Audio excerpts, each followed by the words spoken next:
एक चेहरे पर कई चेहरे लगा लेते हैं लोग, तो वही बात है। मैं दूसरा चेहरा कभी लगाया नहीं, इसलिए मेरा एक ही चेहरा है। मैं उस विश्वविद्यालय का विद्यार्थी हूँ जिसको Bhairav Singh university of political science कहते हैं। वो भी समय था जब लोगों ने कहा था कि अब इस आदमी का राजनीतिक कैरियर तबाह हो गया। डॉक्टर दिगंबर सिंह मेरे से जेल में मिलने के बाद ये कह के उठा कि अगर तू कल बहस करेगा तो जिंदगी में तेरे से मैं बात नहीं करूँगा। जय हनुमान ज्ञान गुण सागर, जय कपीस थी लोक उजागर, रामदूत अतुलित बलधामा, सब याद बहुत आते हैं।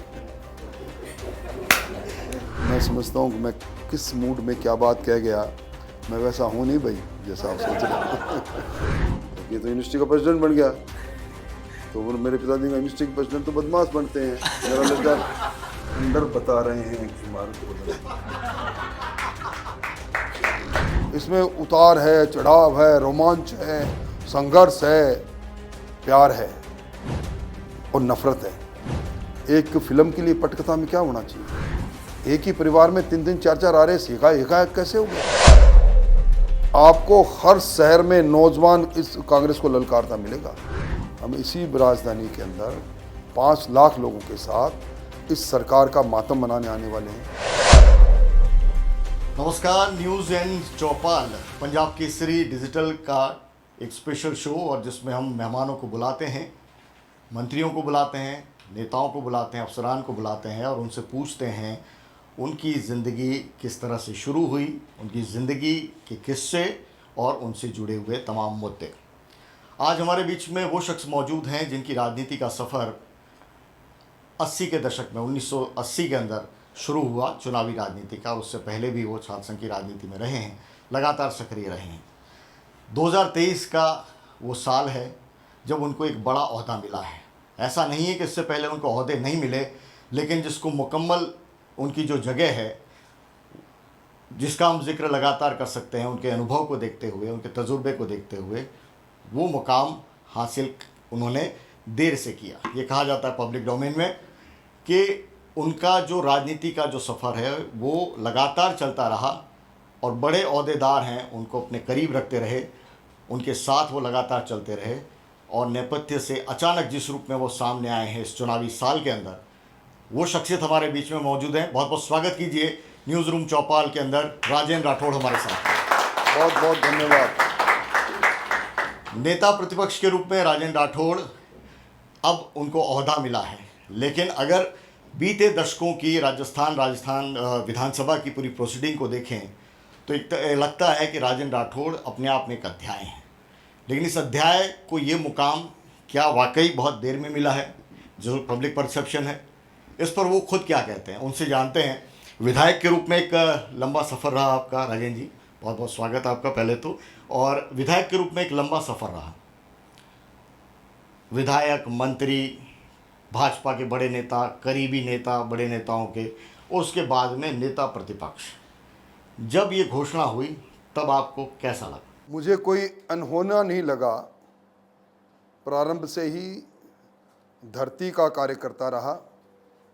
छात्र संघों की राजनीति से छात्र जीवन प्रारंभ हुआ और उसके बाद तत्कालीन प्रधानमंत्री चंद्रशेखर जी के संपर्क में आया।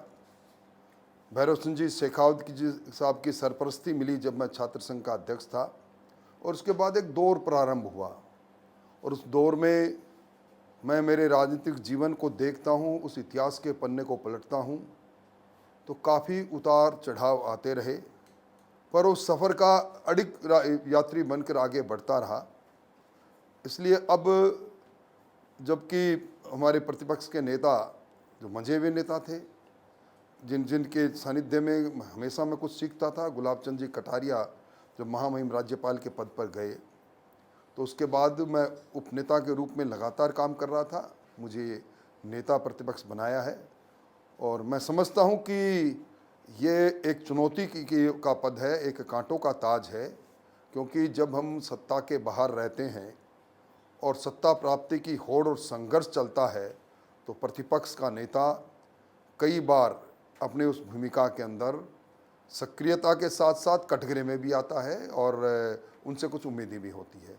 इसलिए इस पद पर पहुंचना निश्चित तौर पर इस दुनिया की सबसे बड़ी पार्टी और सबसे बड़ी पार्टी में राजस्थान जो भौगोलिक दृष्टि से सबसे बड़ा प्रदेश और जिसके अंदर बहुत गहरी जड़ें रही, और मुझे गर्व की अनुभूति तब हुई जब मैं पीछे मुड़कर देखता हूँ इसी पद पर कई वर्षों तक भैरव सिंह जी शेखावत विराजे रहे, जो हिंदुस्तान के संसदीय इतिहास के अंदर एक ऐसे वटवृक्ष थे, उनके नीचे कई लोग पनपे। और इसी पद पर परशुराम मदेरणा साहब विराजे, इसी पद पर जगन्नाथ जी पहाड़िया से लेकर वो शख्सियतें रही जिन शख्सियतों का आज हम राजस्थान के राजनीतिक इतिहास के अंदर एक बड़े सम्मान के साथ उस इबारत को पढ़ते हैं। इसलिए मैं गर्व की अनुभूति करता हूं और उत्तरदायित्व की अनुभूति भी करता हूं।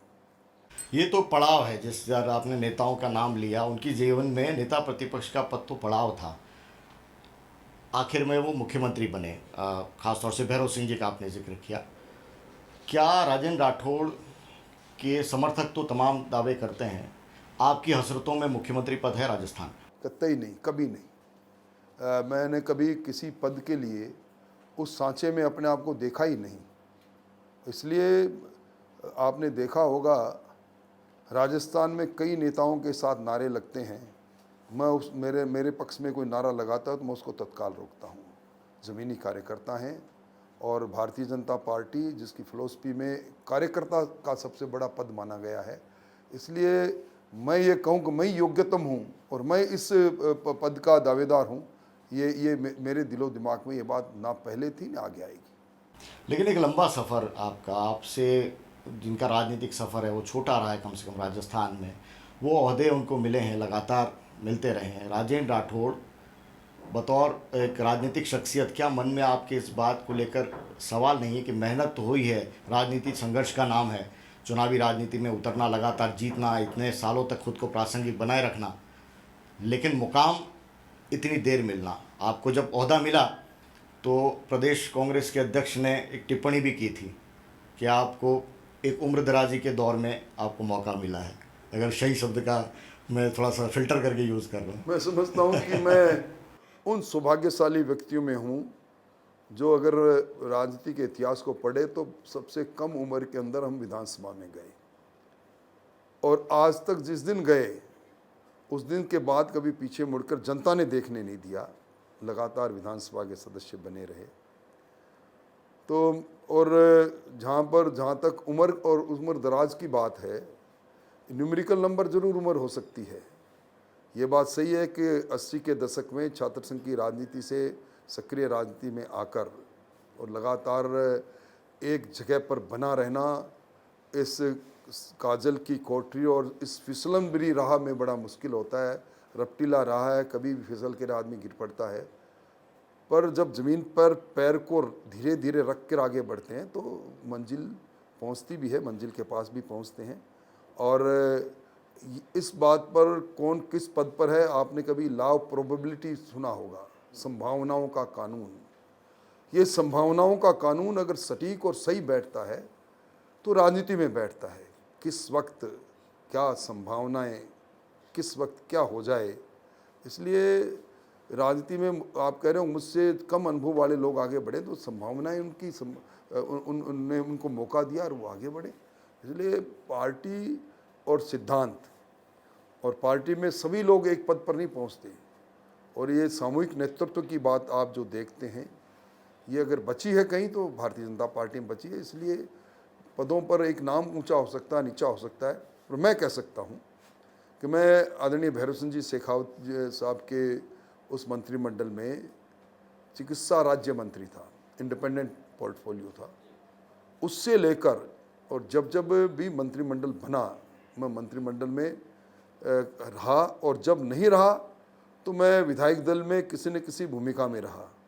मैं कह सकता हूं कि पद चाहे कुछ भी हो, पर उस निर्णय के अंदर की सामूहिकता में हम भी एक आवाज़ बने रहे सही तरीके से। इसीलिए पद मेरे लिए कोई अहम बात नहीं रखता। आपने कहा कि राजनीति है वो संभावनाओं का जिक्र किया, आप में संभावनाएं तो अपार हैं, ये तमाम आपके समर्थक भी मानते हैं। राजस्थान विधानसभा में कई बार आपके ही नेता घनश्याम तिवारी का स्टेटमेंट है, वो पब्लिक डोमेन में किस रूप में आपकी उन्होंने तारीफ़ की थी। लेकिन राजनीति महत्वाकांक्षाओं का खेल भी है। क्या महत्वाकांक्षाओं के खेल में राजेंद्र राठौड़ पीछे रह गए? नहीं, महत्वाकांक्षाओं का खेल राजनीति के अंदर हर एक व्यक्ति में रहती है। तो महत्वाकांक्षा व्यक्ति के जीवन पर, उसके व्यक्तित्व पर प्रभावी हावी हो जाए, मैं उस सांचे का ढला हुआ नहीं।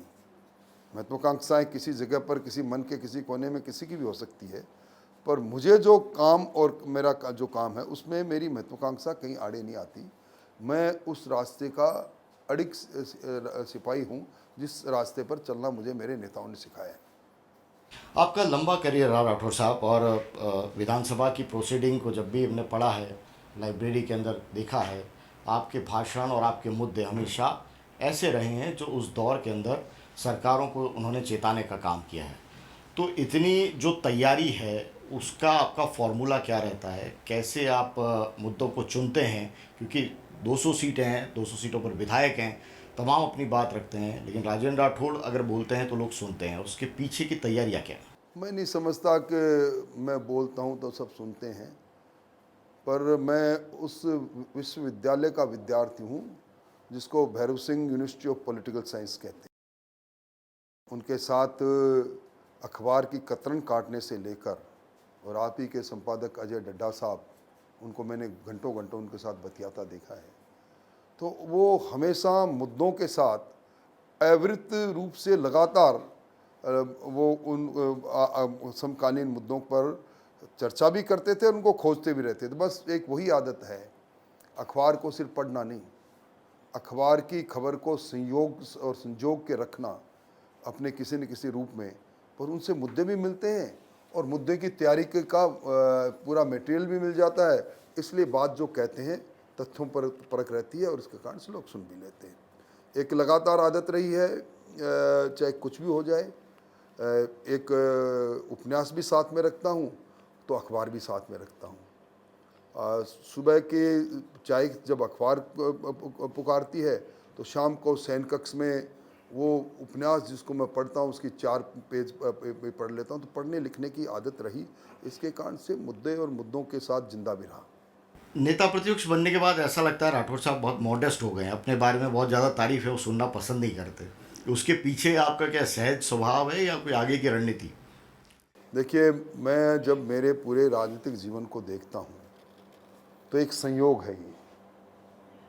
मैं यहाँ राजस्थान यूनिवर्सिटी में एलएलबी में जब मैंने प्रवेश लिया तो लोगों ने अचरज किया कि आप इतने अच्छे कैरियर बीएससी फर्स्ट डिवीज़न से करने के बाद एलएलबी क्यों कर रहे हैं।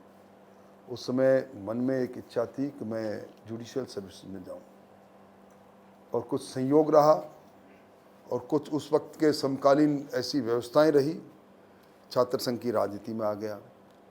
तो मैं जब पूरी चीज़ को देखता हूं तो मैं एक संयोग मानता हूं। कभी मेरे जैसे व्यक्ति को मेरे परिवार में मुझसे पहले किसी ने राजनीति की नहीं, इसलिए संयोग से जहाँ हैं, जिस रूप में हैं, मैं समझता हूँ विधाता की कृपा रही कि उन्होंने एक रास्ता दिया। और अगर आप मुझसे कुछ बात करेंगे तो शायद वो भी समय था जब लोगों ने कहा था कि अब इस आदमी का राजनीतिक कैरियर तबाह हो गया।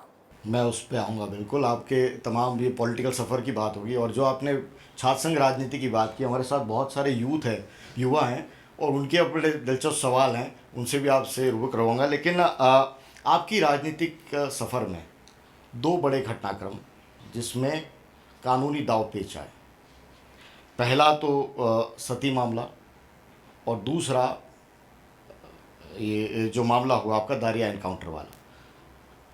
दोनों पर प्रोसीडिंग जो भी चली हैं, अदालतों के अंदर जो कार्रवाई चली है, जो फैसले आए हैं, वो तो सबने सुना है। राजेंद्र राठौड़ का स्टेटमेंट भी सुना है जो पब्लिक डोमेन में उन्होंने कहा। बट जब सती वाला जो मामला हुआ, उस वक्त के घटनाक्रम को लेकर आप आज जो तमाम व्यूअर देख रहे हैं और उसमें आपकी भूमिका को लेकर जो सवाल उठते हैं राजनीतिक गलियारों में, क्या आप कहना चाहेंगे? देखिए, मैं ये कह सकता हूँ कि कई बार कई मुद्दे व्यक्ति को खींच कर ले जाते हैं। दिवराला सती कांड के अंदर एट्रोसिटी के खिलाफ लड़ाई थी। भैरव सिंह जी शेखावत साथ गए थे और वो मंजर देखा हमने, सती जहाँ अंत्येष्टि हुई उसके चारों तरफ तलवारों के उस घेरे के अंदर लोग लगातार जय जयकार कर रहे थे। उस एट्रोसिटी, उस अन्याय में जिसमें पूरे गांव को लोगों की गिरफ्तारी हुई थी, उसके विरुद्ध में बात करते करते कब उस सती ग्लोरिफिकेशन का मामला हमारे पर बन गया मालूम नहीं पड़ा। और उसके बाद इस पूरे मामले के अंदर अगर जब उस राह पर चल रहे थे तब सबसे पहले जिन्होंने कहा कि अब इसमें आगे बढ़ोगे तो ग्लोरिफिकेशन के मामले में फंसोगे, हमारा कोई सती प्रथा के पक्ष में कोई भी समझदार आदमी नहीं हो सकता, नहीं कि कल्पना की जा सकती। उस समय जिस समय ये प्रथाएं थी उस समय व्यवस्थाएं दूसरी थी। आज वो व्यवस्थाएं हो भी नहीं सकती। पर एक भैरव सिंह जी शेखावत जैसे व्यक्ति के ने उस समय भी, उस दौर में भी मार्ग प्रदर्शक के रूप में हमें एक राह दिखाई, जिस राह से निकलकर हमने कहा कि हम सती प्रथा के पक्ष में नहीं, पर जो अन्याय हुआ है इस सती की घटना के बाद, उस अन्याय के खिलाफ सरकार से लड़ रहे हैं। दारिया एनकाउंटर मामला जिस रूप में सामने आया था, 51 दिन जिंदगी के क्या अनुभव? 57 दिन। और मैं समझता हूँ कि ये पहला मामला होगा जिस मामले में किसी सेशन कोर्ट ने सीबीआई की चार्जशीट हो और 302 की कॉन्स्पिरेंसी का मामला हो और उसके बाद आरोप मुक्त करें, सिर्फ इस बात पर कि मैं उस समय के एडीजी AK जैन से जब ये इनकाउंटर हुआ उससे 4 दिन पहले बात कर रहा हूँ, इनकाउंटर के दूसरे तीसरे दिन बात कर रहा हूँ। और इस पूरे मामले के अंदर जब एजेंसी के भूमिका को देखता हूँ तो मन सिहर भी उठता है और मन ये भी सवाल करता है कि जब इस प्रकार की भूमिका जांच एजेंसी की तो होगा क्या। और यही कारण रहा कि उस मामले के अंदर, और मैं अब कह सकता हूँ कि मैंने मेरे जीवन में उस दारा सिंह का जिसका इनकाउंटर कभी उसकी शक्ल नहीं देखी, मैं जानता नहीं कौन था, कैसा था, क्या था, पर एक कुक्ड स्टोरी ऐसी बनी। लोगों ने कुछ इस प्रकार के एफिडेविट्स मेरे राजनीतिक विरोधियों ने तैयार किए कि आखिर उसकी गिरफ्त में आया और कानूनी लड़ाई इसमें बिल्कुल निर्दोष और बेदाग निकला। और मैं ये भी आपको बता दूं, उसमें भी एक बड़ी घटना हुई। मैं जेल में था, मैंने LLB कर रखी थी, कोई काम नहीं था जेल में मैंने अध्ययन चालू किया और इस पूरे केस को पढ़ा। और जब मेरे पक्ष में दलील देने के लिए इस दुनिया के, इस देश के नामचीन वकील भी आए, पर मैंने जब एक दिन कहा कि मैं अब कुछ अपनी बात कहना चाहता हूँ तो मेरे परिवार के लोग और मेरे दोस्त तन के खड़े हो गए। और मेरे उस समय के मित्र और मेरे ज़िंदगी के सबसे अच्छे मित्र डॉक्टर दिगंबर सिंह मेरे से जेल में मिलने के बाद ये कह के उठा कि अगर तू कल बहस करेगा तो ज़िंदगी में तेरे से मैं बात नहीं करूँगा। मैंने बहस की, खुद बहस की। मुझे जो डाइट्स पर जज बैठे थे उन्होंने कहा, Mister Rathore how many time you want to take. मैंने कहा जस्ट मेरे लिए आधा घंटा। और मैंने 2 दिन बहस की और उस बहस का परिणाम रहा और कुछ और परिणाम रहा कि मैं उसमें डिस्चार्ज हुआ।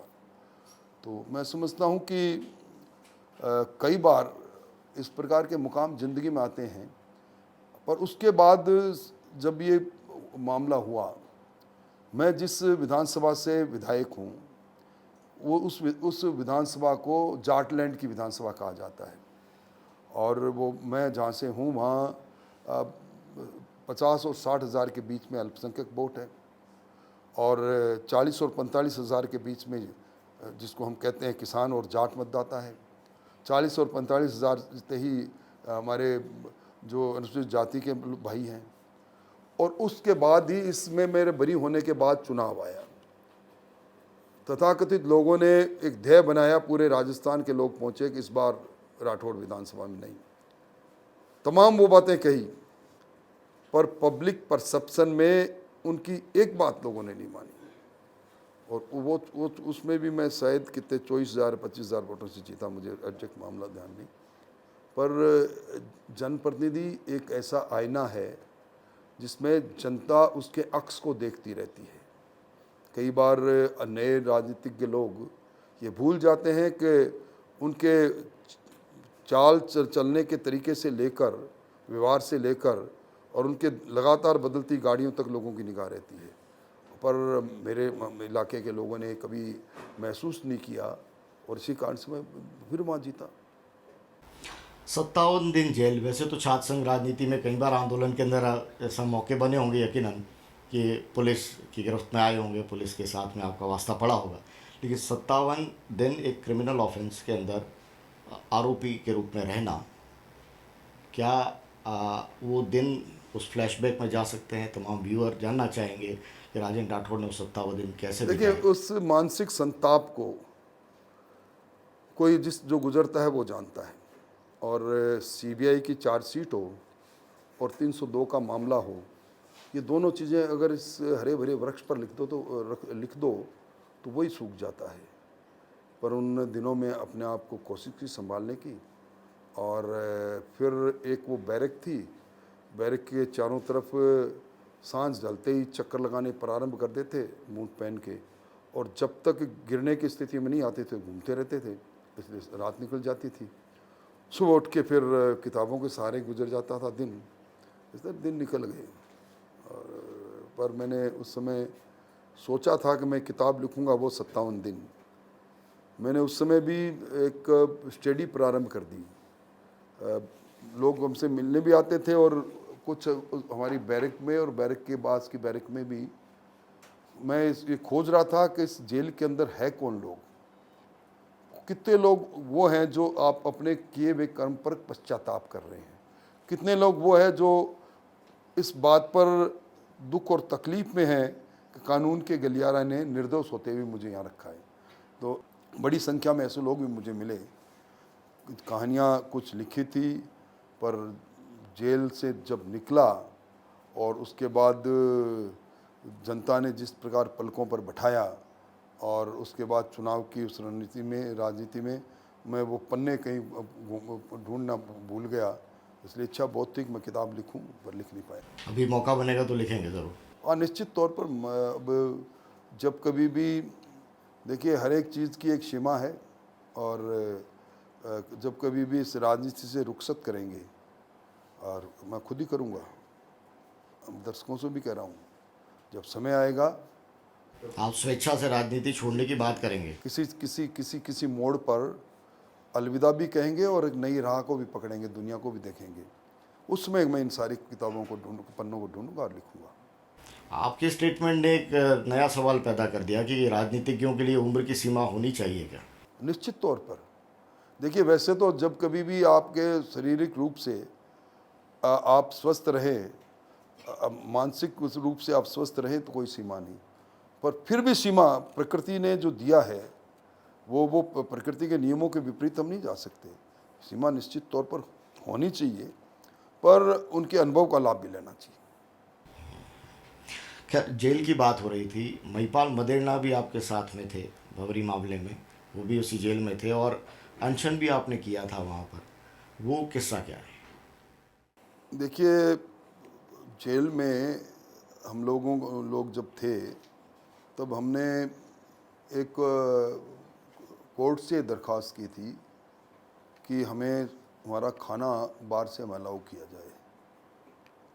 खाना जब बाहर से आता था, उसके चेकिंग के नाम पर दाल के अंदर सब्जी चली जाती थी, सब्जी के अंदर दाल चली जाती थी, रोटी कहीं चली जाती थी। उस बात पर को लेकर और फिर वहाँ जो लड़ाई इस बात पर हुई थी कि हम लोग एक दिन कोर्ट पेशी में थे और वहाँ छोटी सी एक मंदिर, क्योंकि इस मुसीबत में ये जय हनुमान ज्ञान गुण सागर, जय कपीस लोक उजागर, रामदूत अतुलित बलधामा, सब याद बहुत आते हैं। तो वो हमारा उस बैरिक को चेक करने के नाम पर हमारा वो छोटा सा मंदिर, जहाँ महिपाल जी भी पूजा करते थे, हम भी करते थे, एक छोटे से कमरे में, आप कभी भगवान नहीं करे मौका लगे वो उसको उसको बिखेर दिया, तब हमारे अंदर का वो मन जाग उठा। ये देव देव देव देव जिसको हम देव पूजा करते, वहाँ का अपमान, तो उस पर फिर चलता रहता था। पर मैं समझता हूँ कि मैं किस मूड में क्या बात कह गया, मैं वैसा हूँ नहीं भाई जैसा आप सोच रहे हैं। पर मैं समझता हूँ कि जब बात की जाए और चर्चा की जाए तो मैं उस आडंबर में विश्वास नहीं करता। देखिए, अब यहीं आप मुझे बैठाकर मुझसे सवाल दागते और मैं वुडन फेस लेकर उन सवालों का उसी तरह जवाब देता, तो उसमें आपको वो अच्छा नहीं लगता। जब मन खुलता है तो मन की मन से बात होनी चाहिए। तो मैंने मन की कुछ बातें कह दी आपको। इसका दर्शकों इसको आप किस अंदाज में लेंगे मुझे मालूम नहीं, पर हर व्यक्ति, हर शख्सियत के बीच में छुपा हुआ एक दूसरा शख्सियत है। उस शख्सियत को लोग बहुत से छुपाना चाहते हैं, छुपा भी लेते हैं, पर वो लंबे समय तक छुपता नहीं। कई इस प्रकार के मौके आते हैं जीवन के अंदर, जिस मौके पर, जिस हॉट सीट पर मैं बैठा हूँ, तो इसलिए मैं भी छुपा नहीं पाया। इसलिए जो एक चेहरे पर कई चेहरे लगा लेते हैं लोग, तो वही बात है। मैं दूसरा चेहरा कभी लगाया नहीं, इसलिए मेरा एक ही चेहरा है। राठौर साहब, जो आपने करीबियों की बात कही, तो डॉक्टर दिगंबर सिंह का आपने जिक्र किया। बहुत अच्छे दोस्त थे, विधानसभा में हमने देखा कई बार, विधानसभा से बाहर, पार्टी मुख्यालय में, पार्टी मुख्यालय से बाहर भी कई कार्यक्रमों में। ऐसा लगता है कि बिल्कुल ऐसी निजी पार्टी मुख्यालय में नहीं, पार्टी मुख्यालय के बाद भी पार्टी में।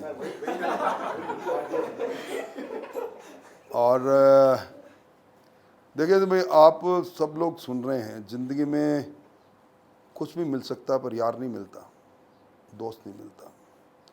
दोस्ती के नाम पर हम समय निकालने के लिए कुछ लोगों के समूह के साथ बैठते हैं, उसमें असली दोस्त का चेहरा मिलता नहीं। दिगंबर का जाना मेरी मेरे मेरे कई चीज़ों से मैं अभी अपने आप को खुल नहीं पाता। वो कंधा भी नहीं है, वो जहाँ पर सर टेक कर कुछ कह दें यार, कुछ कहना है तो यार होता है। उसका जाना मेरे लिए बड़ा तकलीफ़दायक रहा। और अगर मेरे संघर्ष के दिनों में जो सबसे नज़दीकी से लोग रहे, उसमें दिगंबर सिंह जी, सांवरलाल जी, सुभाष महरिया जी, सब लोग एक ही बात कर रहे थे। सबको पता था कि उनका दोस्त निर्दोष है, इसलिए चट्टान की तरह खड़े रहे। पर चलो, दिगंबर की बात फिर किसी मौके पर करेंगे। वो याद आता है तो थोड़ा मन में थोड़ा सा हो जाता है। वो हमारी महफिल की जान थी और दिगंबर के गाने का बड़ा शौक़ था। उसके गाने आज भी दिलो दिमाग में गूंजने लगते हैं। मैं और पॉलिटिकल सवाल करना चाहता था, लेकिन माहौल थोड़ा सा, आपने पुरानी यादों का जिस रूप में पिटारा खोला है, तो मुझे लगता है कि उन्हीं यादों के गलियारों में आपको थोड़ा सा ले आया जाए, थोड़ा सा माहौल लाइटर है वो भी बनाया जाए। राजनीतिक सवाल तो होंगे। हमारे साथ अजय गड्ढा जी भी मौजूद हैं और रघुआदित्य जी भी हैं, लेकिन राहुल से शुरुआत करते हैं। राहुल, छात्र संघ राजनीति को लेकर आप सवाल कुछ करना चाह रहे थे। सर, राजस्थान यूनिवर्सिटी से आपने अपनी राजनीतिक करियर का शुरुआत करा, अध्यक्ष रहे आप। अभी भी वो चुनावी दौर राजस्थान यूनिवर्सिटी में अभी भी चल रहा है।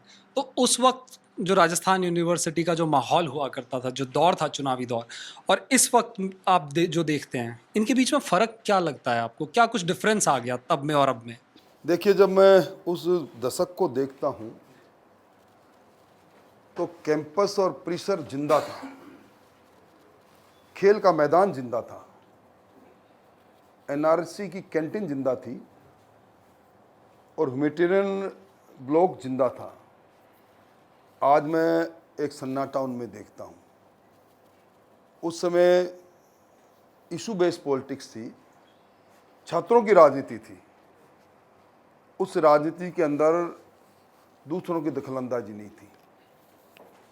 मुझे याद आ रहा है, जब मैं छात्र संघ का चुनाव लड़ रहा था तो मेरे पास जीप के नाम पर एक ऐसी जीप थी। मेरे सी स्कीम के मेरे मित्र हैं, बहुत बरसों हो गया, आपने याद दिला दिया, तो डीके नाम था उनका। तो उनके भाई साहब की जीप थी, पेट्रोल की जीप थी, जीप ले आए, जीप में सीट नहीं थी, जीप के ब्रेक नहीं लगते थे, जीप खुली, जीप में लद के बैठते थे। फिर जब ये रुकना होता था 3 आदमी कूद के पीछे डाला पकड़ते थे रोकने के लिए, 1 आदमी आगे 2 आदमी आगे, तब जीप रुकती थी। आज आप देखो ना किस प्रकार का माहौल है। हमारे यहाँ जब हम थे तो मोटरसाइकिलें यदा कदा गूंजती थी, और आज हर कोई स्वयं भी छात्र नेता है। पहले छात्र नेता का भी लोग आया करते थे कि इस बार हम इसको चुनाव लड़ाना चाहेंगे, और वो कहता था या नहीं मैं नहीं लड़ूंगा।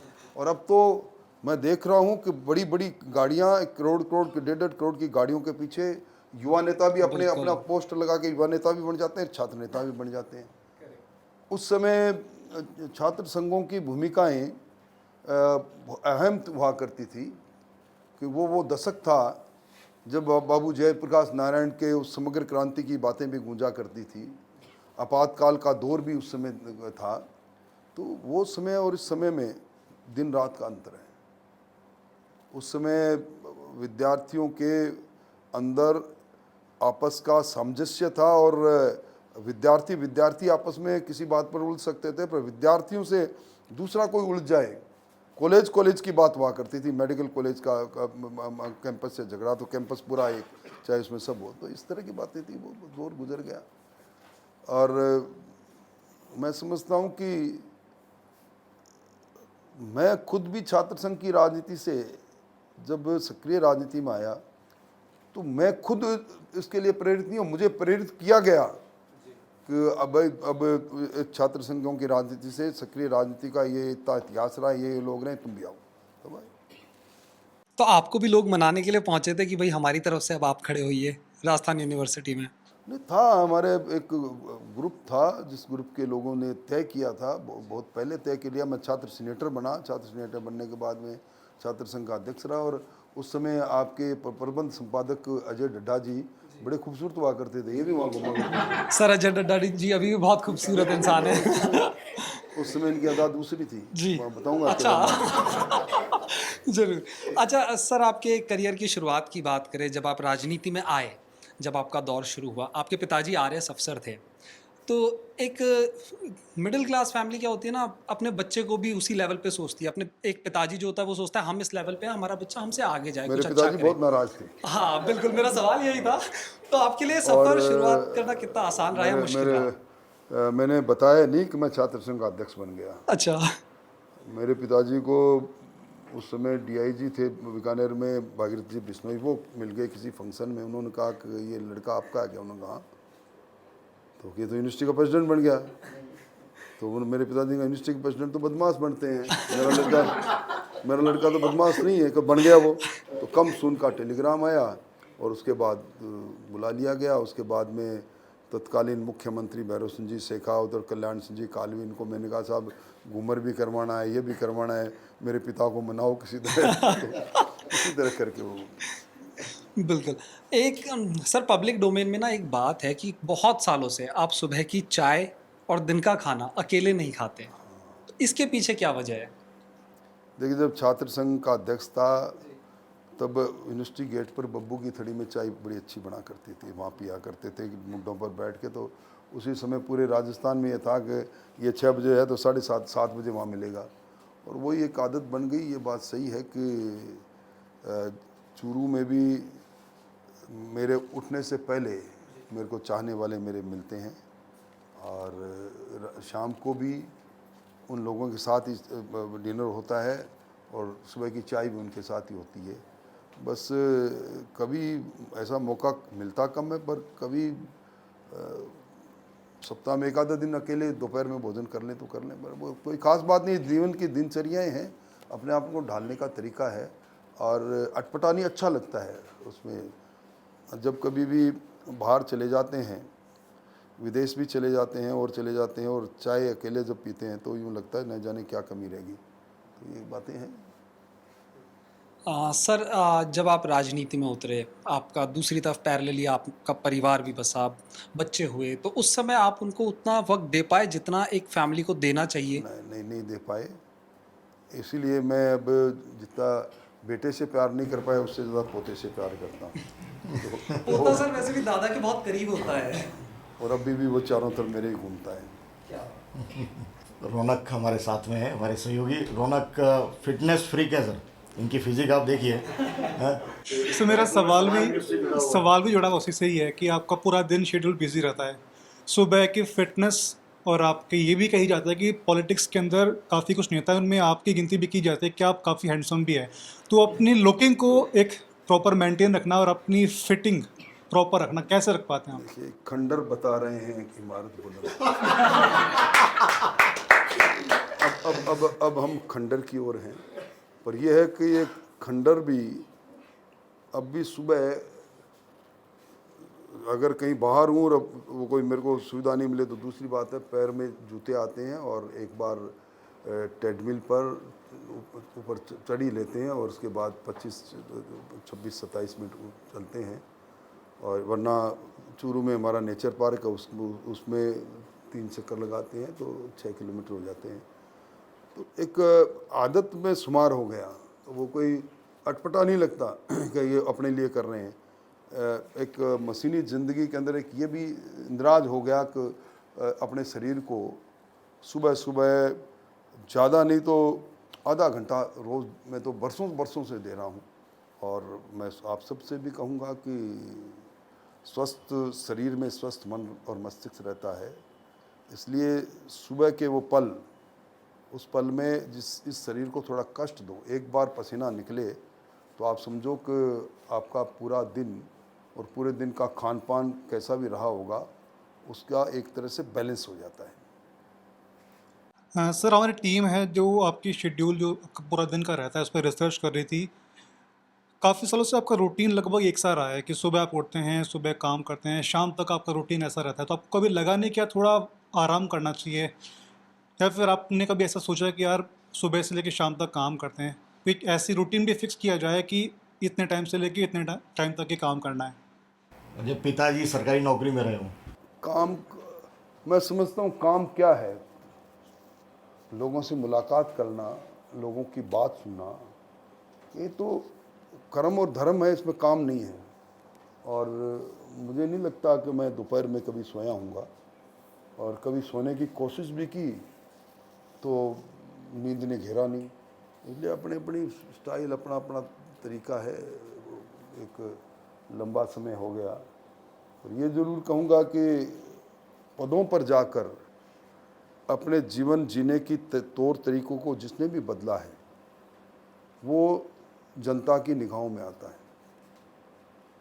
हम भैरव सिंह जी शेखावत के मंत्रिमंडल में जब पहली बार मंत्री की शपथ लेकर गए तो हम न्यू कमर्स 3-4 मंत्रियों को उन्होंने बुलाया और एक बात कही थी, कल इन आँखों से आप देखते थे, अब सैकड़ों आंखें तुम्हें तुम्हारी आंखों की ओर तुम्हारी तरफ देखेगी। एक आंख, 2 आंखों का देखना किसी चीज़ को नज़रअंदाज कर सकते हैं, पर अब कई आंखें तुम्हारे पर रहेगी, इसलिए बड़ा संभल के चलना। तो बातें चलती रही। रघु आदित्य जी संपादक हमारे पंजाब केसरी के, क्या कहिएगा रघु जी? राठौड़ साहब, पिछले दिनों पायलट साहब ने एक आरोप लगाया कि सब वसुंधरा जी के टाइम पे जो घोटाले हुए उनकी गहलोत साहब जांच नहीं करा रहे। अभी तक तो केवल गहलोत जी को घेर रहे थे तमाम चीज़ों में, पर एकदम से वो डाइवर्ट होके वसुंधरा जी आ गए। और चूंकि आप तो उनके बड़े बड़े करीब रहे हैं और आपको उन सब चीज़ों से पुरानी सारी जानकारी भी होगी, तो एकदम ये करने की वजह क्या रही और इसके पीछे क्या राजनीति को मानते हैं? आपने वो बात सुनी कि कहीं पे निगाहें कहीं पे निशाना। देखिए, अगर पायलट साहब 18 महीने तक इस प्रदेश के उप मुख्यमंत्री रहे और इन 5 बजट जो सरकार ने पेश किए, इन 5 बजट में वो इसके सदस्य भी रहे। हम जब चुने हुए लोग हैं, हमें एक मंच मिलता है जिसमें कही गई बातें पूरी दुनिया सुनती है। एक बार भी क्यों नहीं बोले? किसने मना किया उनको? वो कह रहे हैं कि वसुंधरा जी के कार्यकाल में घोटाला हुआ और उसकी जांच होनी चाहिए। तो उनके पास क्या कोई ऐसा आरोप पत्र है या कोई उन्होंने ऐसा पत्र दिया किसी को? मैं ये आरोप लगा रहा हूँ, इस माइंस संख्या इतने में ये इतनी क्षेत्रफल की माइंस गलत अलॉट होगी, ये हो गया, फेक तौर पर, और दूसरे का कंधा इस्तेमाल करें। उनको असल में सचिन पायलट साहब ने ये पहला मौका होगा जब किसी व्यक्ति ने जिसने सरकार जो बनी हुई है उसमें हर जो व्यक्ति जो आज विधानसभा में बैठा है उसके जो टिकट पर हस्ताक्षर करने वाले शख्सियत वही थे, वो अपनी सरकार को इस प्रकार के आरोपों के घेरे में लाए और सरकार के मुखिया किसी चीज़ का जवाब देने के बजाय और उन आरोपों को अपने पर चिपकने दें। ये इस किस्सा कुर्सी के खेल में मैंने बड़ी नज़दीक से देखा है। मैं तो अब भी कहता हूँ, सचिन पायलट साहब के पास अगर कोई प्रमाण है तो फिर विलंब क्यों? फिर आप उप मुख्यमंत्री रहते हुए आपने क्यों नहीं उन बातों की जांच करवाई? क्या उस समय भी आप ऐसा आए थे? आप अपने आलाकमान के पास उस आरोप पत्र को लेकर क्यों नहीं जा रहे?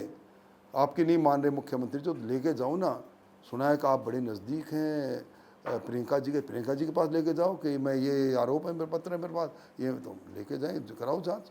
पर वो नहीं, सिर्फ चाय के प्याले में तूफान खड़ा कर दूं, ये मकसद नहीं होना चाहिए।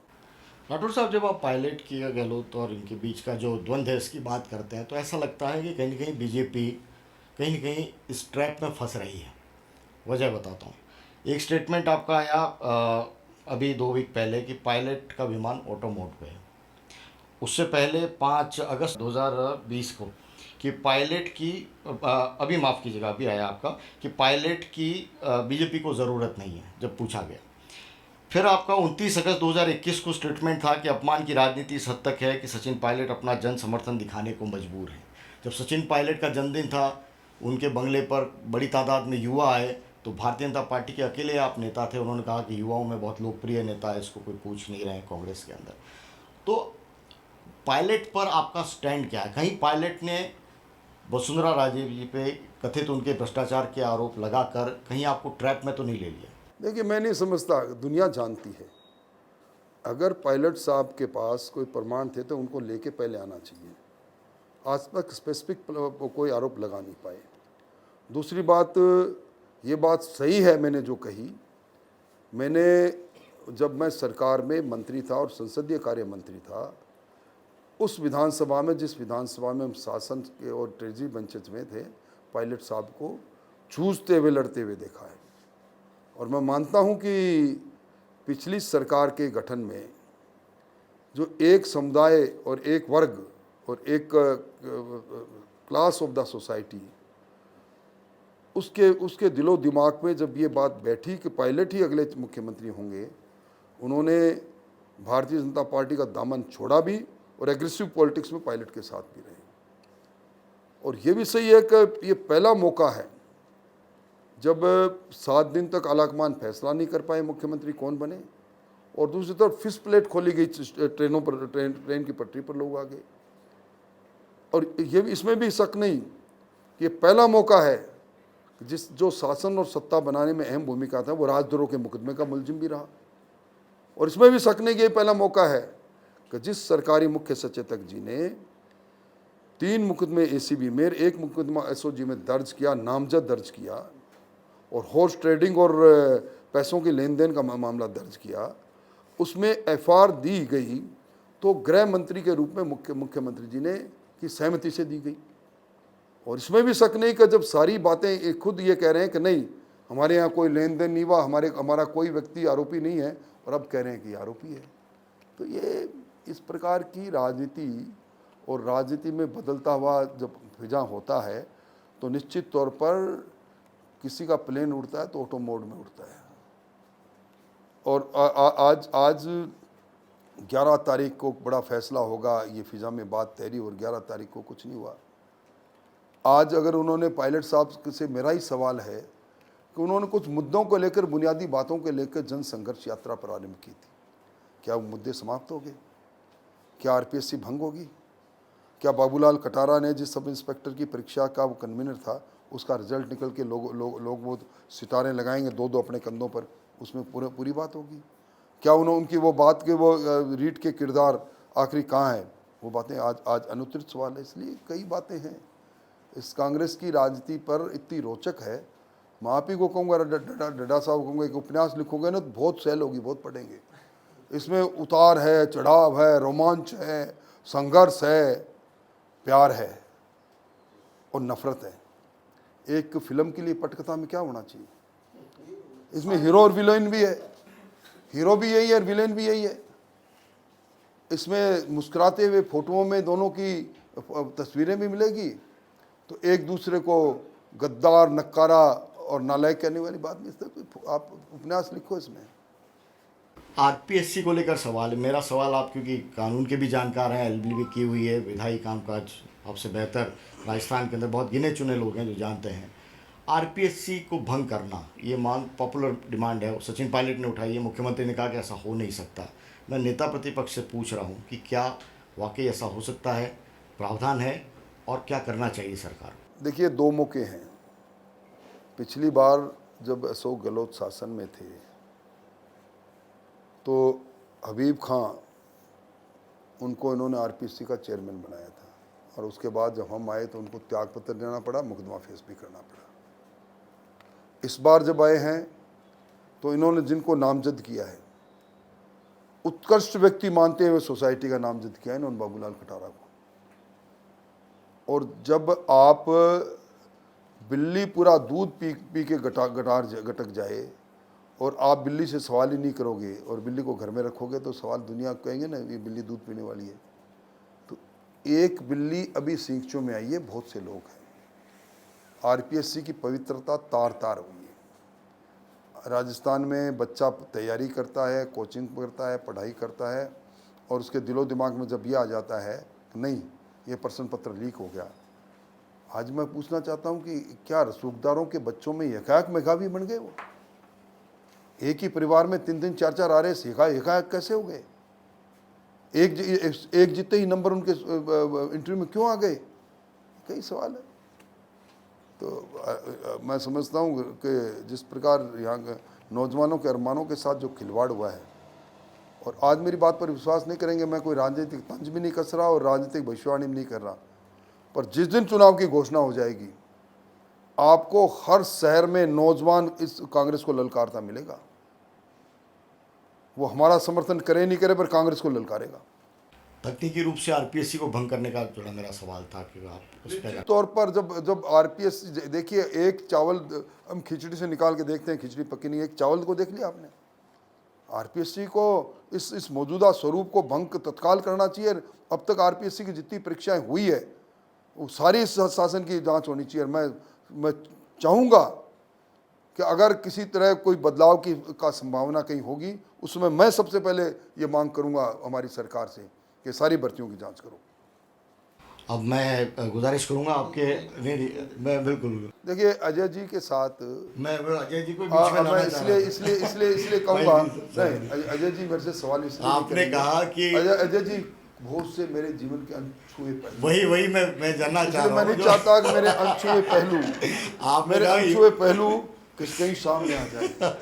बुलंद इमारत की बात करना चाह रहे हैं। करो पर्दे में रहने दो, पर्दा ना गिरा। नहीं, मैं कोई व्यक्तिगत नहीं, मैं तो ये पॉलिटिकली कि भाई चुनाव आ रहे हैं और लगता नहीं कि बीजेपी की कोई तैयारी है, क्योंकि सरकार के इतने मामले हैं और है, इनको किसी भी प्रभावी तरीके से विपक्ष ने नहीं उठाया। एज अ होल पार्टी ने अभी तक कुछ नहीं किया। अभी ये आंदोलन भी हुआ, उसमें भी बहुत कम भीड़ एकत्र थी। तो ये क्या फेलियर है या क्या, या चुनाव के प्रति आप ये सोच रहे हो कि हम तो आ जाएंगे?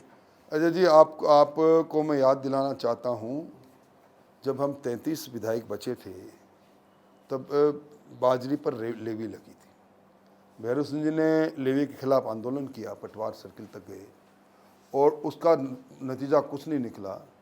तो मैंने भैरव सिंह जी से कहा, मैंने कहा अब इसमें आगे का स्टेप क्या है? उन्होंने कहा कुछ नहीं, हमें तो सरकार को के स्टिग्मा लगाना है। उन्होंने शब्द इस्तेमाल किया था, हमारे एक उधर कांटा होता है भरूट, उस कांटे को वो किसी कपड़े में लग जाए तो वो सोने नहीं देता, उसको निकालना पड़ता है। उन्होंने कहा अपने तो भरूट लगाना है। हमने सरकार के भरूट ही भरूट लगाए हैं। जन आक्रोश यात्रा में हमने चार्जशीट की, एक बड़ी पेटिका रखी, आओ सरकार के खिलाफ शिकायतें दर्ज करो, और उसके बाद हमने उस यात्रा में बड़े बड़े पोस्टर लगा के सरकार के चेहरे पर कालिक पोती। आज आप तैयारी की बात करते हो, हर बूथ पर चुनाव होगा। आज राजस्थान में हर बूथ पर हमारी बूथ कमेटियां, फोटोयुक्त बूथ कमेटियां हैं। हमारा पन्ना प्रमुख है, हमारा संगठन, ये पहली पार्टी है जो प्रदेश कार्य समिति में जो राजनीतिक रेजोल्यूशन पास करती है वो जिले में आता है, जिले से मंडल में, मंडल से शक्ति केंद्र तक जाता है। तो इसलिए हमारी पूरी तैयारी है।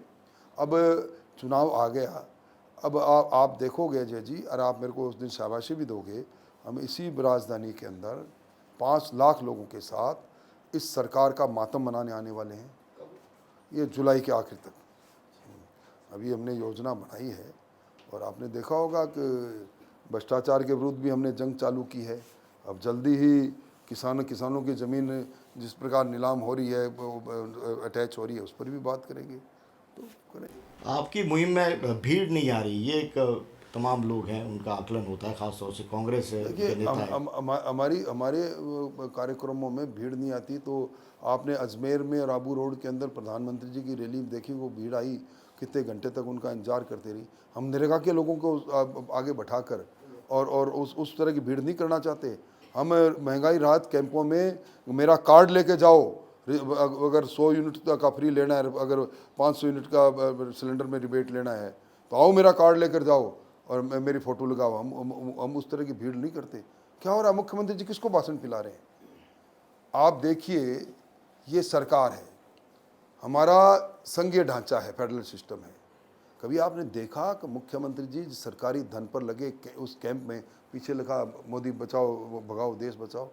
ये इनका राजनीति करने का तौर तरीका है। एक भाषण बता दो मुख्यमंत्री जी ने जो इन्होंने अपना रिपोर्ट कार्ड की बात कही हो, और वहीं से चालू करते हैं कि संविधान खतरे में है और देश खतरे में है और एजेंसी का बेजा इस्तेमाल हो रहा है और हम ये करेंगे वो करेंगे। आज धरातल पर कहाँ है? आप अब कितने दिनों से 90 दिन का आपका महंगाई राहत कैंप है। इन्होंने महंगाई राहत कैंप में अब कल मैं विज्ञापन देख रहा था जिसमें इनके एक मंत्री बोले हैं, बहना मैं तो अन्नपूर्णा की किट लिया, तू भी लिया। कहाँ है अन्नपूर्णा किट? टेंडर तक नहीं हुई। एक सिलेंडर में रिबेट में पैसा गया किसी के खाते में? आज विधवा पेंशन और वृद्धावस्था पेंशन और विकलांग पेंशन 500 रुपये थी। हम सत्ता में आए, हमने 750 की बीजेपी में क्या री-रजिस्ट्रेशन कराया हमने? क्या आप उसमें ऐड कर रहे हो कुछ भी? आप जो रह गए, वंचित रह गए, या उसकी क्राइटेरिया में रिलैक्सेशन कर रहे हो? जो कर रहे हो वही लोग जिनका पीपीओ बना हुआ है उनको बुलाकर आप उस वृद्ध व्यक्ति का खैरात बांट रहे हो, भीख बांट रहे हो। इसलिए ये बातें राजस्थान के स्वाभिमानी लोग हैं। मैं आज कह रहा हूँ, जिम्मेवारी से कह रहा हूँ, ये अकाल राहत कैंप, महंगाई राहत कैंप इस सरकार के लिए इसके ताबूत में कील होगी। ये पता लगेगा, समय आएगा तो। नहीं, एक बताया था, ये अभी ओपीएस की घोषणा की है चीफ मिनिस्टर ने, तो बीजेपी का क्या स्टैंड रहेगा? क्या इसका सपोर्ट करेगी या खिलाफ करेगी? हमने कभी ओपीएस का विरोध नहीं किया। आप समर्थन करेंगे? मैंने तो ये कहा कि न्यू पेंशन स्कीम की बुनियाद रखने वाला कोई व्यक्ति है तो अशोक गहलोत है। पीएफआरडीए का ट्रस्ट बना, उसमें हस्ताक्षर वित्त मंत्री के रूप में इनके हैं। और अब ये ओल्ड पेंशन स्कीम लेकर आए, इनको तैयारी से लेकर आनी चाहिए थी। वो एक्ट पीएफआरडीए एक्ट 2013 वो इनके समय में पार्लियामेंट ने पारित किया और इन्होंने स्वीकार किया। और अब ये इनको पता था कि वो पैसा 42,000 करोड़ रुपये मिलेगा नहीं। इन्होंने क्यों वादा कर दिया कि जीपीएफ के अंदर ये सारा पैसा आएगा? मैं दर्शकों को कहना चाहता हूँ, न्यू पेंशन स्कीम के अंदर जो पैसा कंट्रीब्यूशन में जा रहा था राजंश और कर्मचारियों का, उसमें उसको अधिकार दिया था कि वो 25% पैसा किसी भी समय में, कोई भी समय में अपनी राशि जो जमा उसमें निकाल सकता है। 50% पैसा वो रिटायरमेंट से पहले ले सकता है। ये इस फंड के अंदर इनका रूल्स में था। वो इन्होंने सब बंद कर दिया। इन्होंने कहा कि हम जीपीएफ में यही सुविधा थी। इन्होंने कहा जीपीएफ में पैसा लेकर आएंगे। जीपीएफ में 1 रुपया आया नहीं। कंसोलिडेटेड फंड से डालें ना उसमें पैसा ये। इसलिए हम आएंगे तो इस ओल्ड पेंशन स्कीम को और बेहतर करेंगे। कर्मचारियों को सारी वो सुविधा देंगे जो कालांतर में कर्मचारियों को मिलती रही थी, जीपीएफ की सुविधा और दूसरी सुविधा। हम आरजीएचएस के में नाम की सुविधा नहीं देंगे कि दवाइयों को गायब नहीं करेंगे। इसलिए ये तो ढकोसले हैं। आप देख लेना ये सारी बातें। अब धीरे धीरे कर्मचारी क्यों हड़ताल कर रहा है? कंट्रेक्चुअल नियम इन्होंने बनाए, क्या किया? क्यों कर्मचारी हड़ताल पर चला गया? क्या वकल्ला कमेटी का? खुद नियम बनाते हैं संविदा पर, फिर दोबारा संविदा किसको रेगुलाइज कर रहे हैं? इसलिए मैं समझता हूँ कि इनकी थोथी घोषणाएं इनको ले बैठे। राठौड़ साहब, पीसीसी चीफ आजकल हर सभा में एक ही बात करते हैं कि राठौड़ साहब चूरू छोड़ रहे हैं। क्या नेता प्रतिपक्ष चूरू छोड़ेगा, वापस तारानगर या जयपुर का रास्ता देख रहे हैं? देखिए, ये तो मैंने जिस तरह पहले कहा कि सब संभावनाओं का खेल है, पर यह ज़रूर कहूँगा कि चूरू मेरा पहला प्यार है राजनीति में। वहाँ के लोगों ने मुझे 6 बार जिताया, उसके बाद पड़ोस में एक बार तारानगर ने जिता दिया। तो चूरू में चुनाव के अंदर मेरे को थोड़ा समय ज़्यादा देना पड़ता है। अब ये पार्टी तय करेगी, मुझे लड़ना होगा तो लड़ूंगा, नहीं लड़ना होगा तो प्रचार करेंगे। राठौर साहब, मेरा प्रश्न यह है, आपने अभी कहा कि चंद्रशेखर जी के व्यक्तित्व के कारण से या वो आपको राजनीति में लाए काफ़ी समय पहले। मैं ये पूछना चाहता हूँ, क्या यही आपका माइनस पॉइंट है कि आप जनता दल से बीजेपी में आए, इस वजह से आप संगठन में कभी प्रदेशाध्यक्ष तक या फिर उससे आगे नहीं पहुंच पाए, और जब मुख्यमंत्री की बात आई तब भी आपको दरकिनार कर दिया गया? तो यही कारण है कि जनता दल से जो आप सीडी बना करके भाजपा में आई, वही आपका माइनस पॉइंट बन रहा है? देखिए, मैं ही नहीं, बहुत से लोग हैं। पोलराइजेशन जब होता है, ध्रुवीकरण जब होता है और जब पार्टियां मिटती है, ये सारा श्रेय जाता है भैरों जी शेखावत को जाता है। और अब 1990 में हम लोगों ने इस जनता दल के चुनाव टिकट पर चुनाव में लड़ा और 92 में इसके पलीता लगा दिया और जनता दल टूट गया। तो उससे लेकर अब तक मुझे कभी कहीं ऐसा नहीं लगा कि मैं किसी ऐसी पार्टी में हूँ जहाँ मैं दोयम दर्जे का हूँ। इसलिए किनार दरकिनार नहीं, आज विपक्ष में है, विपक्ष के अंदर प्रदेश अध्यक्ष और प्रतिपक्ष का नेता बड़े अहम उनकी भूमिकाएं हैं, इसलिए भूमिका में। सर, एक प्रश्न मेरा और है, आपने और भ्रष्टाचार की बात कर दी। पहली बार ऐसा हुआ जब सरकारी ट्रेजरी में वहां पे आकर के आपके सोना और बड़ी जागीर नकदी मिली, केवल एक बयान तक सीमित रही बीजेपी। आपके सीबीआई और आपकी जो ये जांच थी, आपकी ईडी वगैरह, इनकी एंट्री अभी तक क्यों नहीं हो पाई? देखिए, जहाँ तक ये सचिवालय वाली बात है, आपने देखा होगा उस वाटर कैनन की बौछार भी देखी होगी। हमने सिर्फ एक जिला, सिर्फ जयपुर जिला, उस जयपुर जिले के साथ किरोड़ीलाल भी थे, मैं भी था, सीपी जोशी भी थे, हम सब ने मिलकर संघर्ष किया। किरोड़ीलाल जी का कोई संघर्ष बिना भाजपा के नहीं है, वो भाजपा के नेता है, वरिष्ठ नेता है। और मैं मानता हूँ, मैंने सभा में भी कहा था, जिसके सर से लेकर पांव तक हर शरीर के अंग में पुलिस की लाठी हो, उसका नाम किरोड़ीलाल है। तो इसमें हम लड़ाई लड़ रहे हैं, ऐसी कोई बात नहीं। सर, आपने खुद ही थोड़ी देर पहले खंडर का जिक्र किया था, और खंडर को लेकर कोई बयान पहले भी आए थे 5-10 साल पहले, आपको याद है ना? तो कहीं मान लिया जाए कि इन दोनों बयानों में कहीं ना कहीं जुड़ाव हो रहा है? नहीं, ऐसा कोई जुड़ाव नहीं है। ऐसा आपको मैं मान गया और आपको मैं जान भी गया, पर वो जो बात है उसकी बात नहीं, मैंने तो मेरे खुद के लिए कहा। कभी इसको, वो हमारे लिए श्रद्धे के पात्र लोग थे। सर, अंतिम प्रश्न मेरा यह है कि आप बहुत महत्वपूर्ण विभागों में बीजेपी में रहे, पीडब्ल्यूडी में रहे, आपने चिकित्सा विभाग देखा। उन पोर्टफोलियो को अगर इस सरकार में देखें, मेन चिकित्सा, शिक्षा, चिकित्सा और पीडब्ल्यूडी में, तो सरकार को आप कितने नंबर देते? मैं सरकार को अब अगर 10 नंबर है तो 1 नंबर तो दे सकता हूँ। देखिए, आज चिकित्सा की राइट टू हेल्थ की इन्होंने बात की, सबसे पहले मैंने उसका विरोध किया और उनको कहा कि आप जब तक मौजूदा इंफ्रास्ट्रक्चर को ठीक नहीं करोगे, फैकल्टी हमारे पास है नहीं, मेडिकल कॉलेज खोल दें, राइट दे दें कि आप कहीं भी इलाज कराओ, उससे आप सारी व्यवस्थाएं आप देख रहे हैं, चरमराई हुई व्यवस्थाएं आज हमारी चिकित्सा स्वास्थ्य। बीच में तो आपके मित्र ने ही संभाला है पोर्टफोलियो चिकित्सा। निश्चित तौर पर रघु शर्मा जी और हम विश्वविद्यालय में मित्र थे, पर आप देखो हमारे मित्र को कैसे दरकिनार किया। सर, मेरा सवाल है कि जातिगत जनगणना की मांग चल रही है, सभी वर्ग हैं जो अपनी मांग कर रहे हैं कि हमारा आरक्षण बढ़ाया जाए, वो शक्ति प्रदर्शन भी कर रहे हैं और आंदोलन में भी वर्तमान में अपने को देखने को मिला हमारे समाज। इसको मैं दुर्भाग्य मानता हूं, हमारा लोकतंत्र परिपक्व होता चला गया और जाति के आधार पर विभाजन, ध्रुवीकरण ज़्यादा होता चला गया। और अगर जातिगत जनगणना के पीछे हमारा कोई मंतव्य दूसरा हो तो समझ में आता है, पर जातिगत जनगणना करा के हम सामाजिक वैमनस्य पैदा करें, मैं इसके पक्ष में सकता ही नहीं। और आज सही बात आपने बिल्कुल सटीक की, इसका उत्तर जब मैं खोजता हूं तो मुझे भी नज़र नहीं आता। जितने भी इन दिनों में प्रदेश के अंदर कोई समाज ऐसा नहीं बचा जिसका कोई सम्मेलन नहीं हुआ, नहीं हुआ होगा, और सभी ने कहा कि हमारा प्रतिनिधित्व कम है। तो फिर प्रतिनिधित्व पूरा किसका है, ये भी एक यक्ष प्रश्न नहीं आता सर, है। सेंटर में 27% ओबीसी को आरक्षण है, स्टेट में भी 21% है, तो ये वर्ग अपने आप को ठगा हुआ महसूस कर रहा है। अगर आपकी सरकार आती तो क्या इन्हें 27% मिलेगा? निश्चित तौर पर जो दिल्ली में केंद्र सरकार में जिस प्रकार के आरक्षण की बातें हैं, हमने तो ये आपने देखा होगा गुजर आरक्षण, ये एसबीसी बनाया, एमबीसी बनाया, ये भी हमारी देन है, हमने उसको चालू किया था।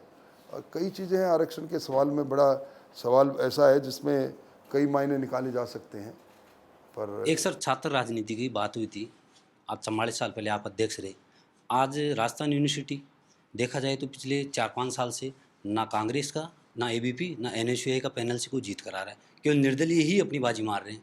तो आप इसमें कहाँ कमी ढूंढते हैं सर? वो भी आप इसको भी इस रूप में भी देखें, जो दोनों छात्र संगठन है, इन दोनों छात्र संगठनों का अपने एक पैतृक संगठन से एक जुड़ाव है और एक इनकी खुद की रीति नीति है। इनको नकार के और जाति के आधार पर जिस प्रकार का ध्रुवीकरण विश्वविद्यालय में होने लगा है, ये आने वाले समय के लिए चिंता की बात है, चिंताजनक बात है। इसको मैं भी देख रहा हूँ। हाल ही में सर आपको एक धमकी मिली थी एक व्यक्ति से, आपने शिकायत भी की डीजी मेरे साहब को से। धमकी मिली, मैंने तो कभी किसी से कहा भी नहीं। मैंने तो अप्रैल के महीने में एक पत्र लिखा ताकि ये रिकॉर्ड पर चला जाए, और उसके बाद जब उस धमकी देने वाले को पकड़ा गया और उससे पूछा गया तेने और किसी को धमकी दी, तो उसने मेरा नाम भी लिया। और मैं समझता हूँ कि आप इससे अंदाज़ा लगा सकते हो कि ये रंगदारियों का तौर तरीका हमारी संस्कृति में नहीं था। ये प्रोटेक्शन मनी लेने के लिए कभी बात नहीं थी। जेल के अंदर बैठा अपराधी अगर संगठित गिरोह को चलाएगा और रंगदारियां वसूल करेगा तो किस प्रकार का वातावरण होगा। और वो व्यक्ति, उसी प्रकार प्रवृत्ति के व्यक्ति अगर प्रतिपक्ष के नेता को धमकी देंगे, विधायकों को धमकी देंगे, तो आप जानते हो, हम तो फिर भी जानते हैं कि इन धमकियों के पीछे वाले चेहरे, इनमें कितना दम होगा। क्योंकि फिर मेरे को अजय जी खड़े हैं, इसलिए अजय जी कह देंगे आप भी अपने ज़माने में ये थे। मैं ये नहीं चाहता दर्शक इसके बारे में कोई गलत अंदाज लगाए, मैं सीधा साधा आदमी रहा हूँ। पर दूसरा आदमी उसको किस प्रकार दहशतगर्दी में आ जाता है जब उसको धमकी मिलती है कि मैं लॉरेंस गैंग से बोल रहा हूँ, कि मैं उस राजू ठेठ की गैंग से बोल रहा हूँ, या उस गैंग से बोल रहा हूँ, तो चिंताजनक बात है। सर, राजस्थान के युवा बेरोजगार की ओर से एक सवाल करना चाहूँगी। आपने हाल ही में कहा कि आरपीएससी के वर्तमान स्वरूप को भंग कर दिया जाए और तमाम भर्तियों की जांच की जाए, तमाम परीक्षाओं की जांच होती है, उसके बाद पेपर रद्द कर दिया जाता है। वो युवा क्या करे जो आंखों में हजारों सपने लिए अपने घर से दूर रहकर सालों से मेहनत कर रहा है? आपने बड़ा सटीक और ऐसा सवाल कर दिया जिस सवाल का उत्तर देने के से पहले हर एक आदमी सोचता है कि ऐसा क्यों। और मैं समझता हूँ कि जब परीक्षा की पवित्रता समाप्त होती है, प्रतियोगिता पर प्रश्न चिन्ह लगता है, तो दिल टूटते हैं। मंदिरपुरा का कन्हैयालाल पारिक का वो पत्र, सुसाइड नोट, जब मैं पढ़ता हूँ, जिसके पिताजी अनाज मंडी के अंदर अनाज की बोरियां उतारा और चढ़ाया करते थे, वो लिखता है कि पिताजी मैं अब आपको फेस नहीं कर पाऊँगा, एक बार फिर परीक्षा रद्द हो गई। ये सवाल है। और इसके अंदर एक सभी सर्वदलीय बैठक होकर और कोई ना कोई मैकेनिज्म इस प्रकार का होना चाहिए कि ये इस प्रकार के प्रश्न दोबारा नहीं आए समाज के सामने, और हताश नौजवान परेशान और हैरान होकर आत्महत्या नहीं करे। इसको राजनीति के उस दायरे से निकलकर सोचना चाहिए कि ये क्यों है, क्या है और क्यों होने लगा है। आम आदमी के तौर पर राजेंद्र राठौड़ की ओर से क्या कुछ व्यवस्था इस पूरे मामले पर लगाम लगाने के लिए होनी चाहिए? देखिए, मेरी मान्यता है कि हमारी परीक्षा प्रणाली में जो कमियां आ गई, खामियां आ गई, जो दोष आ गया, उसके लिए एक विशेषज्ञों की समिति बनकर सबसे पहले उन दोषों को देखें और उसमें आगे नहीं बढ़ें। हमें इसको पूरे को रूपांतरित करना पड़ेगा। आज की इस परीक्षा प्रणाली के अंदर कोई ना कोई तरीके से प्रश्न पत्र के बारे में सही या भ्रामक कोई बात आए, उससे वो अछूते नहीं रह सकते हम। राजस्थान में 2023 का चुनाव है। सबसे बड़ा मुद्दा राजस्थान में, पूरे राजस्थान में ईआरसीपी को लेके चल रहा है। तो इसको किस रूप में देखना चाह रहे हैं और कैसे लेके जाएंगे चुनाव के बीच में? देखिए, ईआरसीपी के लिए कभी मुख्यमंत्री जी गंभीर थे ही नहीं। ईआरसीपी में जो सबसे बड़ा सवाल खड़ा हुआ वो वाटर डिपेंडेबिलिटी का हुआ। आज तक 16 राष्ट्रीय परियोजना बनी, हर परियोजना में 75% वाटर डिपेंडेबिलिटी पर बनी। इसमें कोई शक नहीं कि वेब कोर्स ने ERCP को डिजाइन किया था, हमारे समय में किया था। उस समय तत्कालीन मुख्यमंत्री से लेकर और अब जो सबसे बड़ा ऑब्जेक्शन किया तो जब गुजरात के अंदर मुख्यमंत्री जी थे अशोक जी के मित्र कमलनाथ जी, उन्होंने कहा कि भाई अगर आप 50% वाटर डिपेंडेबिलिटी पर करेंगे तो ये योजना गुजरात के हितों के प्रतिकूल में होगी। हमारी सर्वदलीय बैठक में मैंने मुख्यमंत्री जी को कहा था, इसमें ERCP को लागू आप भी करना चाहते हैं और हम भी करना चाहते हैं। इसमें तकनीकी रूप से जिस बात पर हमारा जो CWC विरोध कर रहा है, उस पर उन बिंदुओं के लिए आप एक हाई पावर कमेटी बनाओ। किसी भी कीमत पर आज तक जो राष्ट्रीय परियोजना जिस पर नहीं बनी उस पर कैसे बनेगी, उसके रूपांतरित रूप से प्रधानमंत्री जी जब दौसा में उन्होंने एक योजना घोषणा की थी, उसमें हमें 90% पैसा भी मिलता और उस योजना के अंदर कोई लंबा चौड़ा आमूलचूल परिवर्तन नहीं था, और उस पर मुख्यमंत्री जी बात करना नहीं चाहते। सिर्फ वोट की फसल काटने के लिए ERCP का इस्तेमाल करना चाहती है सरकार, जिसमें कामयाब नहीं होगी। सर, आपके पूरे राजनीतिक करियर में ऐसा कोई आदमी जो आपके सामने सबसे ज़्यादा दिक्कत बन के खड़ा हुआ हो? मुझे मेरे सामने खुद के सामने अपने आप को प्रतिद्वंदी मानता हूँ, मेरे में ही कमियाँ बहुत सी रह जाती है। पर चुनाव के अंदर तो एक बार मेरे पुराने दोस्त अस्कली टाक से मेरा मुकाबला हुआ था, हमारा कड़ा मुकाबला था, अच्छा मुकाबला था। और वैसे इस बार मैं सबसे कम मार्जिन से जीता हूँ अब तक मेरे करियर में। इसलिए सबसे बड़ी चुनौती किसी व्यक्ति से नहीं, वोटों के ध्रुवीकरण में जहाँ व्यक्ति गौण और पार्टी गौण हो जाती है और धर्म और जाति सामने आ जाती है, तो वो चुनौती सबसे बड़ी लगती है और उससे पार पाना भी बड़ा मुश्किल हो जाता है, वो ज़रूर दिक्कत देती है। अजय डड्डा जी, क्योंकि आपके पुराने साथी हैं, जिस रूप में पूरा दौर आपके साथ में पत्रकारिता का आपने किया है, आपने राजनीति का किया है, एक आखिरी सवाल मैं ज़रूर चाहूँगा कि आपसे कंक्लूजन हो कोई ऐसा सवाल जो पुराने दौर का, सर वो राज की बात अगर कुछ है चलिए इनकी तरफ से मैं सवाल कर देता हूँ। मैं अब समझता हूँ अब सवाल का दौर अपने कितना ही करें, पर अजय डड्डा जी के लिए मैं कहता हूँ, जहाँ आज तुम हो कल कोई और था, ये भी एक दौर है और वो भी एक दौर था। तो हम दौर के साथ ही हैं। आप सब दर्शकों बहुत बहुत धन्यवाद, फिर मुलाकात होगी, फिर मिलेंगे। तो हमारे साथ में राजेंद्र राठौड़ नेता प्रतिपक्ष मौजूद थे न्यूज़ रूम चौपाल के अंदर। अगली बार भी जो नेता आप पसंद करेंगे, जिनका नाम आप कमेंट बॉक्स में लिखेंगे, उन नेता को हम यहाँ बुलाएंगे, उनसे बात करेंगे, उनके दिल की बात, जनता के मुद्दों की बात बेबाक तरीके से पंजाब केसरी राजस्थान पर लगातार होती रहेगी। मुझे दीजिए इजाज़त, नमस्कार।